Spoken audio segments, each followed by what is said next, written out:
ये question NTPC pre में पूछा हुआ है और क्वेश्चन को मैं बहुत ही इजी मेथड से और आसानी मेथड से बताऊंगा और इसको कम समय में बहुत ही जल्दी कर सकते हैं।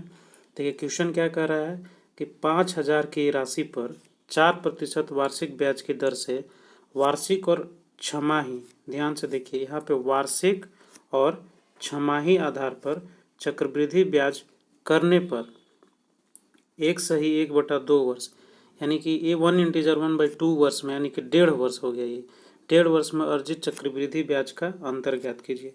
क्वेश्चन समझ गए। 5,000 की राशि है और 4% का इंटरेस्ट है और वार्षिक और अर्धवार्षिक पर अंतर पूछ रहा है, चक्रवृद्धि ब्याज का अंतर पूछ रहा है। आपको टाइमिंग दिया हुआ है 1.5 साल। तो चलिए इसको हम सॉल्व करते हैं बहुत ही ईजी मेथड से।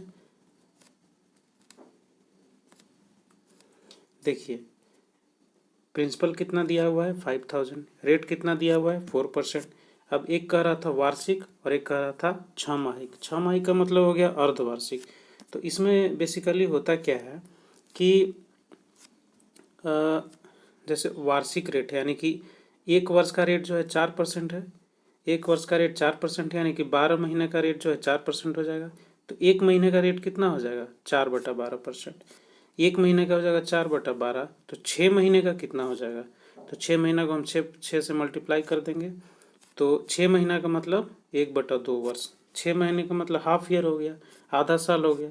तो आधा साल का रेट क्या हो गया 2%।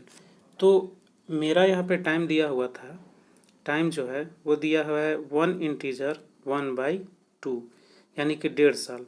ठीक है, तो 1.5 साल दिया हुआ है यानी कि मेरा एक साल का तो रेट जो है 4% है और इसमें आधे साल का जो रेट आया मेरा वो आ गया 2%। ठीक है, आधे साल का आ गया 2%। तो एक साल और आधे साल। अब हम जो CI का जो रेट निकालते हैं ना वो सक्सेसिव चलता है इसमें। तो एक साल और आधे साल का रेट दोनों का हमको पता है 4% और 2%। तो इसका सक्सेसिव रेट क्या हो जाएगा 4% + 2% + 4 × 2/100%। ठीक है, तो इसका जो सक्सेसिव रेट आएगा वो आएगा आपको 6.08%। जब हम इसको सॉल्व करेंगे तो 6.08% आएगा। तो ये जब हम ये मेरा आया 6.08 जब हमने वार्षिक दर लिया था तब।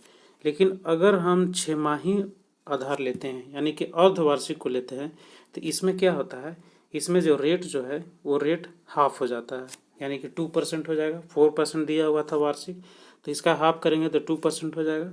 और टाइम जो है, टाइम था 3/2। 3/2 का मतलब 1.5 साल हो गया। तो टाइम में ना हम 2 से मल्टीप्लाई कर देते हैं। जब अर्धवार्षिक कहे तो, छमाही कहे तो टाइम कितना हो जाएगा 3 साल। अब तो अब मेरा रेट जो है 2% हो गया और टाइम जो है वो 3 साल हो गया। तो इसमें भी हम सक्सेसिव रेट निकाल लेंगे। कंपाउंड इंटरेस्ट में सक्सेसिव ही चलता है। तो सबसे पहले हम 3 साल का नहीं निकालता है, सबसे पहले हम 2 साल का निकाल लेंगे सक्सेसिव।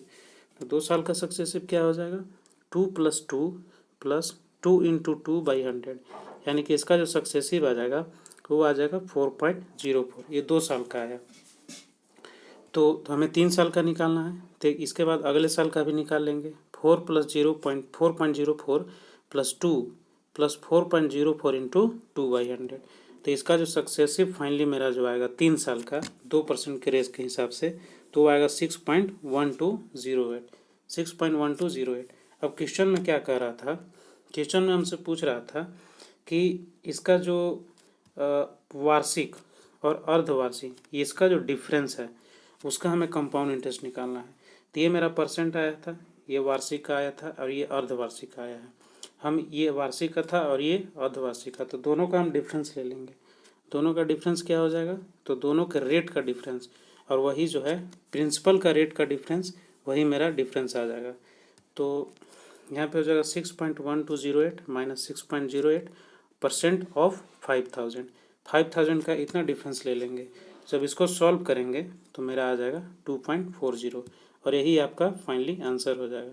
क्योंकि चूँकि हमें डिफरेंस पूछ रहा था वार्षिक और अर्धवार्षिक का, तो वार्षिक का हमने रेट निकाल लिया और अर्धवार्षिक का हमने रेट निकाल लिया। और उसके बाद जो प्रिंसिपल था उसका इतना परसेंट हो जाता है जो भी हमारा रेट आता है और उसका जितना हम निकाल देंगे वही हमारा आंसर हो जाता है। क्या हो गया 2.40।